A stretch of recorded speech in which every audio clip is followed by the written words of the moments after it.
It's something no one wants to talk about or even think about. Young Black children dying by suicide. But it is a conversation we need to have because it turns out the national stats ring true in Portland, too. Yes, it's true. Second leading cause of death for Black young folks. Tonight, we'll talk about why this is happening and the local resources available for these kids. Plus, the cost of collections. After our investigative team dug into the way Portland tries to collect overdue bills, the city auditor stepped in and released a new report calling the process harmful and demanding change. People might get caught up in kind of a confusing, we call it a confusing maze of, letters, extra fees, penalties. It's just creating a bad domino effect, a downhill spiral for people that are trying to accomplish better things financially. Here's the story.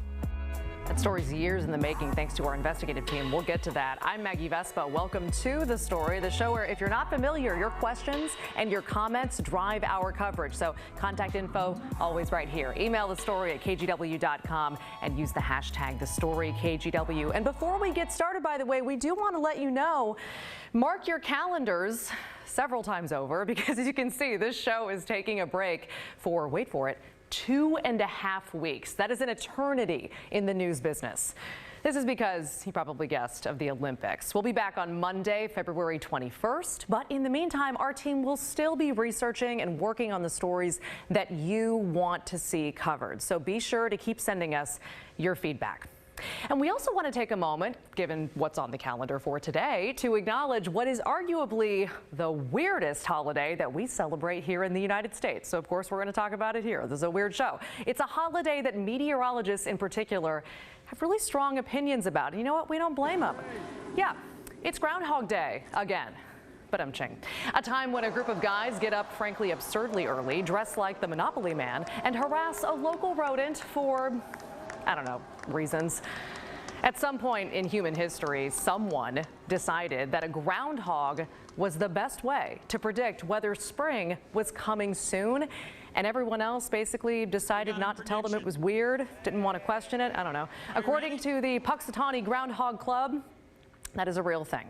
The first documented Groundhog Day celebration was actually in 1886 in Puxatawny, Pennsylvania. And you know what? I mean, we get it. Like, winters are long. There wasn't Netflix back then. What are you going to do? Sometimes things just get, frankly, a little weird. And we don't want to rain on anyone's parade, especially a weird one. So, I mean, you do you, Groundhog Club. Everybody's got hobbies. So, without further ado, I couldn't imagine a better fate. With my shadow I have cast than a long, lustrous 6 more weeks of winter. All I want is for there to be a tiny microphone next to the groundhog's mouth, but nobody asked me. All right, 6 more weeks of winter. You heard it. Of course, that is according to a rodent who lives 3,000 miles away in a completely different climate. But you know what? We here at KGW think local forecasters are the best forecasters. Shout out Safino. So let's check in with someone a little closer to home. This is Stumptown Phil. He's a beaver at the Oregon Zoo, and Stumptown Phil apparently also predicting an early spring, contradicting Puxatawny Phil. This is for us here in the Pacific Northwest specifically.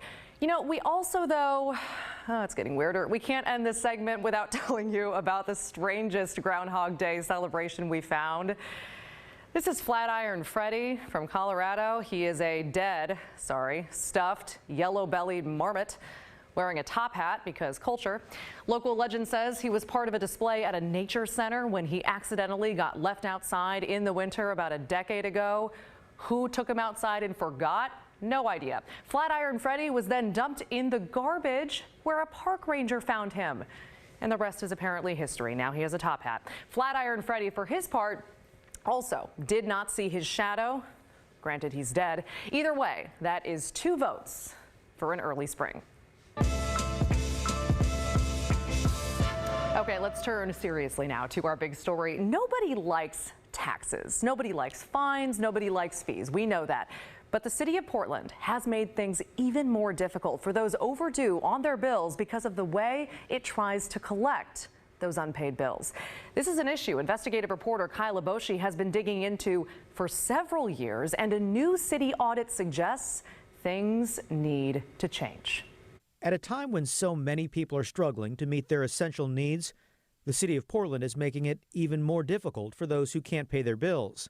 A new city audit found Portland's approach to collecting taxes, fines, or fees can be inconsistent, confusing, and harmful.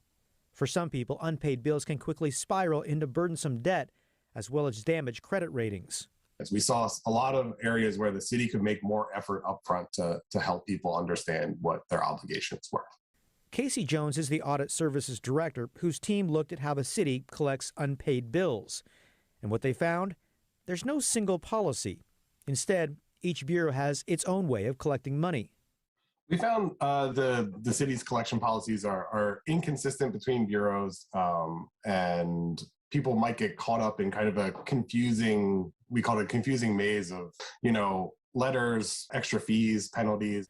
The city audit follows a series of reports by KGW called The Cost of Collections, where we highlighted the aggressive tactics used by the city of Portland to force people to pay up, including the use of a third-party debt collector which tacked on interest and fees to unpaid bills. For some, like Trela Lomax, who we spoke with in 2019, the city's approach to collections made a bad situation worse. It's just creating a bad domino effect, a downhill spiral for people that are trying to accomplish better things financially. Our reporting in 2019 and 2020 illustrated the inconsistency at City Hall. Every bureau decides on its own when to send people to an outside collection agency. For example, the Revenue Division sent people if they owed $100 or more, but the Water Bureau referred people to collections for much smaller amounts. We found since 2016, the Water Bureau sent more than 300 accounts to collections for $50 or less. Some people who owed as little as $25 were referred to a private collection agency. After our reporting, the Water Bureau stopped sending customers to collections for such small amounts. The city audit recommended citywide standards, including a consistent collections process. All bureaus use the same letters, have the same payment plan, that type of thing. Collection letters should be easy to understand, not a bunch of legal terms, and be translated into other languages. A hardship process for those who can't pay should be consistent, easier to access. And the city should consider consolidating collections instead of having a patchwork approach where each bureau has its own policies. Okay, let's bring in Kyle Oboshi now. So Kyle, having a single policy for how the city collects unpaid bills doesn't seem like that novel of an approach. So why hasn't the city done this already? They've tried a couple of times, actually. In 2005, the city created what we now know as the Revenue Division. As part of that change, the city centralized some of that collections work from various bureaus. But that didn't last very long. There was a change in city leadership. There was disagreement about how best to collect revenue and provide customer service. So that consolidation, it unraveled and was actually reversed. We went back to that patchwork approach. That's where we are now. Each bureau does its own collections. Gotcha. And as you pointed out, a lot of your reporting has been focused on the city's use of that third-party debt collector. So is the city still using a debt collector? It is. The city did stop sending accounts to a private debt collector for quite some time during the pandemic, but I checked court records. It looks like things have picked up once again. Starting last month, this debt collector started filing cases once again on behalf of the city for unpaid bills. All right. Kyle Oboshi staying on top of it for us. Kyle, thank you.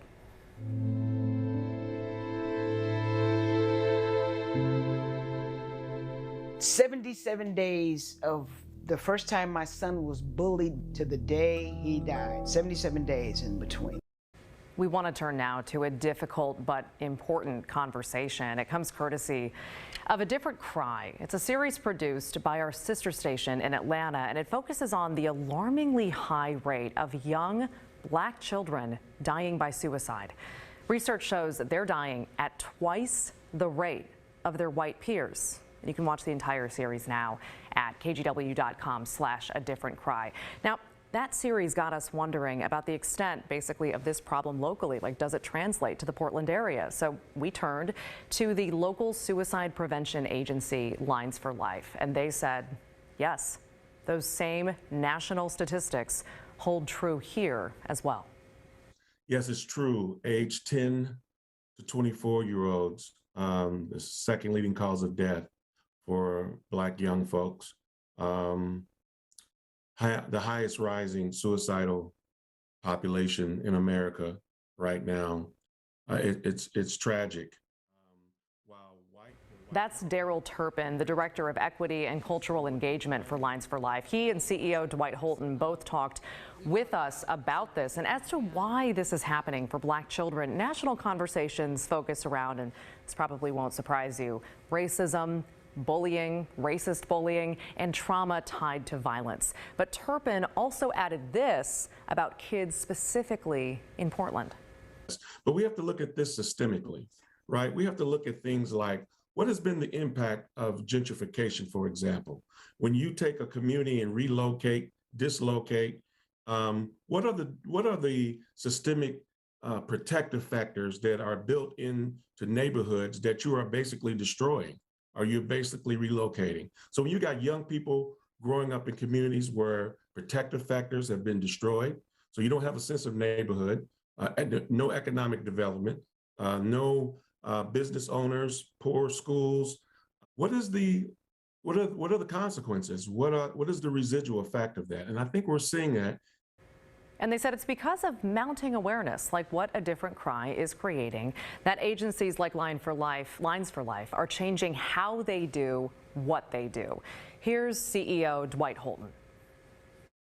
Mental wellness looks different in communities of color. I'll give you an example that Daryl shared with me early on. Just even the basic question of defining suicidality. If you ask a young Black man whether he is suicidal, he's almost certainly going to tell you no. But if you ask him if he cares if he lives or dies and says no, well, that's suicidality too.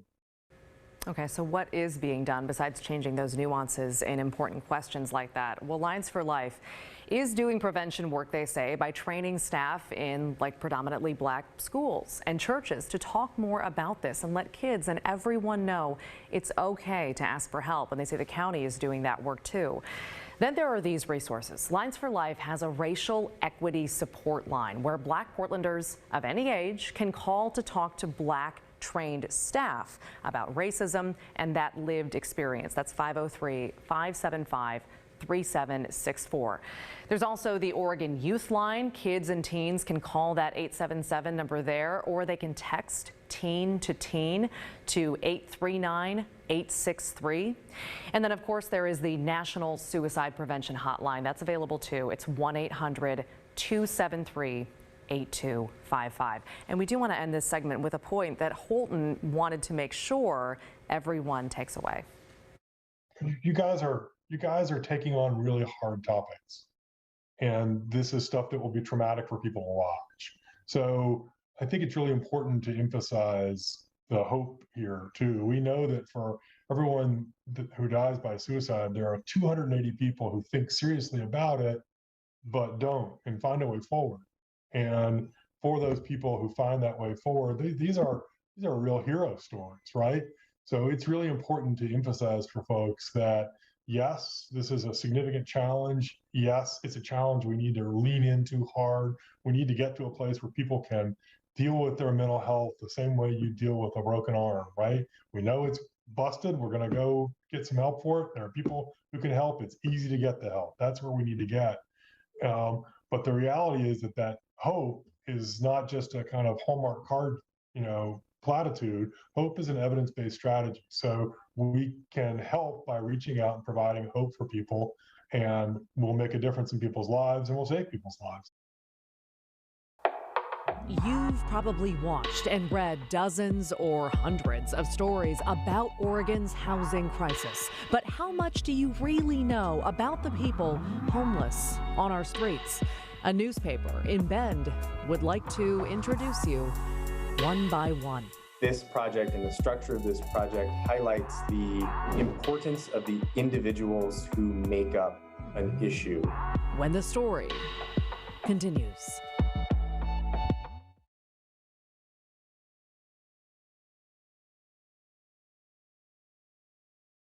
Welcome back. Keep sending in those questions and comments to thestory@kgw.com or use that hashtag, thestoryKGW, on Twitter. Let's get to something we think is really worth your time. The Bend Bulletin is launching a year-long series focused on people experiencing homelessness in Central Oregon. It's called Faces of Homelessness, and I spoke with two of the reporters working on this series earlier today. Thank you both so much again for joining us. We've talked a little bit about it already, but could you just first, in your own words, describe to our audience what Faces of Homelessness is going to be? Yeah, so this is going to be a series of profiles that the Bulletin is going to be doing throughout the year. So every other week, all of our reporters in the newsroom are going to be a part of this project. Every other week, our reporters are going to share with our readers the story of somebody experiencing homelessness in Central Oregon. We're going to take a very kind of broad look at that. So there's going to be lots of different kinds of people that we'll get to meet in lots of different parts of Central Oregon. I think readers are going to see people that look like them and people that don't look like them. So the goal is to really show just an honest and full picture of who is actually experiencing homelessness here in Central Oregon. Homelessness has always been an issue here to some extent, but it really started to pick up steam as a top of mind issue in Central Oregon, I would say about 2 years ago. I think the pandemic definitely helped exacerbate housing issues in this area where, rental prices and housing prices are already pretty high. And then we became one of those Zoom towns, and they just kept going up from there. So I think the pandemic helped speed that along, and since then we have just seen in the last 2 point-in-time counts this double-digit increase in the number of homeless folks in this area. I think 12 and 13%. Most people in their day-to-day lives don't interact with unhoused people. And I think when you have a community issue like this, step one of where you can start when you're trying to address it is getting people to understand each other before you can almost do anything else. There's a joint homeless plan that is being batted around the Deschutes County and the city of Bend right now as they try to open a joint homelessness office. And one of the aspects of that plan is just that very fact, is that almost nothing can move forward in this community if people can't know, understand, or empathize what is happening at its base. So, I think the act of telling individual stories is pretty foundational in community change, or at least has the potential to be.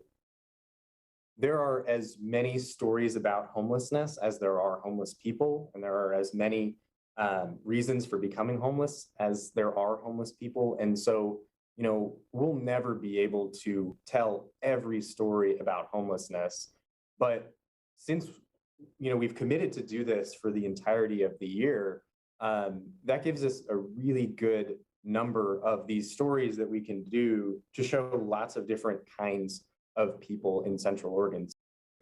Okay, so you can check out Faces of Homelessness on the Bend Bulletin's website right now. They have 4 features up so far, with a new one coming out on Sunday. Just go to the bendbulletin.com/homelessness. And our hats off to them. That is an amazing undertaking. We're looking forward to reading it. All right, still ahead, we are digging into the KGW vault to remember former Portland Mayor Bud Clark. He passed away yesterday. We're going to take a look back when the story continues.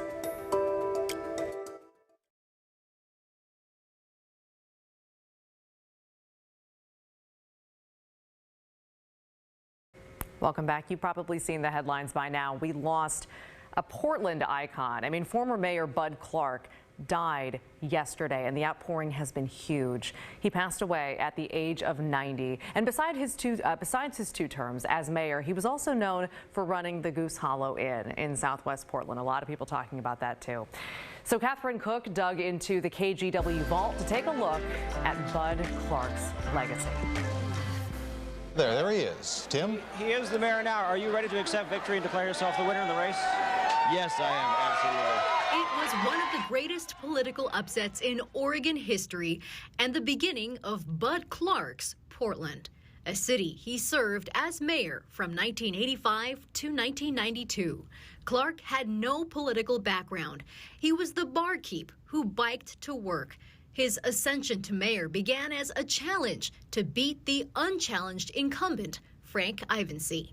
Clark's former press secretary, Jack McGowan. Bud slammed his fist down on the Christmas table dinner and said, "Damn it, if nobody's going to run, I'm going to run." How are you doing, Bud? Last May, in what would be his final interview with KGW, Clark recalled the moment he knew he'd won, a full week before the election. There was a parade in St. John's. The former mayor was in the front of the parade, and I was in the back of the parade, and they weren't giving the very good greetings to the mayor in the front of the parade, and they were cheering me in the back, and that's when he first realized he was in trouble. Would you welcome Bud Clark? The win put Clark and Portland in the spotlight. But as mayor, you've got to run a city. I mean, what? Well, what I've taken a course in public administration and from Portland State College. You're taking a course now? You darn right. McGowan says Clark would make time for everyone, from the citizens he served to celebrities. I remember that Pete Townsend from The Who came in and wanted to meet with Bud, and Bud just would scratch his head because after work, we'd all sit down on the floor in the mayor's office and have a beer. And Bud would take off his shoes and we would discuss city policy because we had a man who believed in himself, who unabashedly loved his city and wanted to make it better. And the ego was never there. During Clark's time as mayor, the city built the Oregon Convention Center and extended the downtown transit mall. He helped the city recover from a recession. He was the people's mayor. Multnomah County Chair Deborah Kafori's mother, Gretchen Kafori, served on Portland City Council with Clark. She remembers him for the example he set. He loved Portland so deeply, and Portland loved him because of his authenticity, because he was who he was, and he didn't feel the need to try to be anybody else. Because only Clark would think to pose for this iconic photo, expose yourself to art. Clark lived to be 90 years old before passing away February 1st. He once told KGW he thought he'd die before his dear wife Sigrid, whom he lost 22 years ago. I've been such a good guy in this life, I want to be reincarnated as a crow and just sit up there and bitch all the time, and caw, caw, caw. And she said, "Can I be Mrs. Crow?" And I said, "Sure you can." So every time I see a crow, I'm throwing a kiss to her and thinking about her. Whoop, whoop, see, there's Sigrid. Here's to a life well lived in the city he loved and served. In Southwest Portland, Catherine Cook, KGW News. Never looked at a crow the same way. That was fantastic. Fantastic job by Catherine. Now, obviously, Bud Clark was one of the more famous Portlanders, but we do actually want to start a project here on The Story highlighting people in our community who have passed away recently, who frankly mean something to you. And we'd like, to that end, your help with it. If you have a loved one, a friend, or a neighbor who passed away in the last year and you're interested in us telling their story, let us know. We would like to show some video or photos of them, interview at least one person in their life. So if you have someone in mind, send an email to thestory@kgw.com. We'll do our best to honor your loved ones. And we'll be right back. Hey guys, before we go, another reminder, The Story's going on a little bit of a break during the Olympics. We'll be off for, cue the cartoon calendar, 2.5 weeks until Monday, February 21st. Again, this starts tomorrow, so this is our last show for a while. That said, keep sending your questions to thestory@kgw.com because our team will still be researching the stories you want covered. That's what we do on this show. That does it for The Story. The news at 6:30 with Laurel Porter starts now. This is KGW News.